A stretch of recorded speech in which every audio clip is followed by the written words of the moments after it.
نبی کریم صلی اللہ علیہ وسلم نے مدینہ پہنچ کر سب سے پہلے جس چیز کی طرف خصوصی توجہ اور کوشش فرمائی وہ شہر کے امن و امان اور باشندوں کے تعلقات باہمی کا خوشگوار بنانا تھا۔ آپ نے اس بات کو جاتے ہی محسوس فرمایا کہ مہاجرین کی جماعت مکہ سے آئی ہے، وہ اہل مدینہ کے لیے باعث اذیت اور معجب پیچیدگی نہ ہو۔ ساتھ ہی آپ کو یہ بھی خیال تھا کہ مہاجرین جنہوں نے دین کی خاطر انتہائی تکلیفیں برداشت کی ہیں اور اپنے گھر وطن عزیز و اقارب مال و زر خاندان اور برادری سب کو چھوڑ کر مدینہ میں آپ پڑے ہیں اور زیادہ پریشان دل شکستہ نہ ہوں۔ چنانچہ آپ نے ایک دن تمام انصار و مہاجرین کو ایک جلسہ میں جمع فرما کر اخوت اسلامی کا وعظ فرمایا اور مسلمانوں کے اندر بھائی چارہ قائم کر کے انصار و مہاجرین کے تعلقات کو نہایت خوشگوار بنا دیا۔ ایک مہاجر ایک انصار کے درمیان موافقت قائم ہو گئی۔ ابوبکر صدیق رضی اللہ عنہ کے دینی بھائی خارجہ بن زید بن ابی زہید انصاری بنے، عمر فاروق کے دینی بھائی عتبہ بن مالک انصاری ہوئے، ابو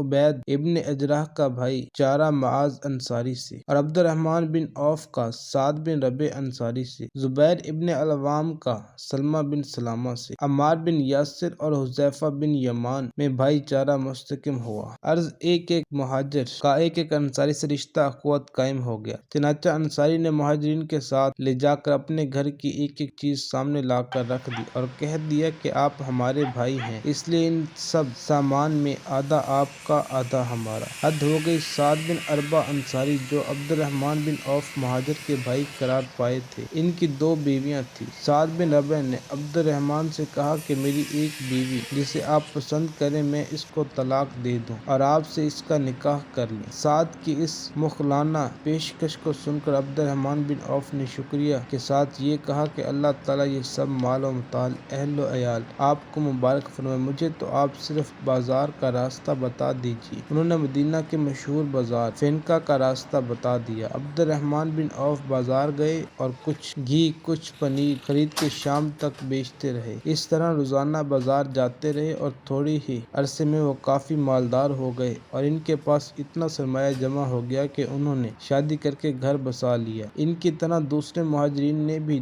دکانیں کھولی۔ ابوبکر صدیق نے کپڑے کی تجارت شروع کر دی، عثمان کھجوروں کی تجارت کرنے لگے اور عمر فاروق بھی تجارت میں مشغول ہو گئے۔ دوسرے مہاجرین نے بھی چھوٹی بڑی تجارت شروع کر دی۔ عرض باوجود یکا مہاجرین کے لیے انصار کا گھر مستقل مہمان خانہ تھا، مگر مہاجرین زیادہ دنوں تک انصار پر بوجھ نہیں بنے بلکہ اپنی محنت اور بے پناہ کوششوں سے بہت جلد اپنے پاؤں پر کھڑے ہو گئے۔ ایک دن ابوبکر صدیق یہود کے پاس ان کے عبادت خانے میں گئے تو ان میں سے بہت سے لوگوں کو انہی میں سے ایک شخص قصاص نامی کے پاس دیکھا۔ وہ ان عالم اور ماہروں میں سے ایک تھا اور اس کے ساتھ ان کے عالموں میں سے ایک اور عالم اشبہ نامی بھی تھا۔ تو ابوبکر نے فحاص سے کہا، افسوس فحاص، اللہ سے ڈر اور اسلام اختیار کر، کیونکہ واللہ تو اس بات کو جانتا ہے کہ محمد صلی اللہ علیہ وسلم یقیناً اللہ کے رسول ہیں اور تمہارے پاس اس کے پاس سے حق لے کر آئے ہیں جس کا ذکر تورات انجیل میں تم لوگ پاتے ہو۔ فحاص نے ابوبکر سے کہا، واللہ اے ابوبکر، ہمیں اللہ کی کوئی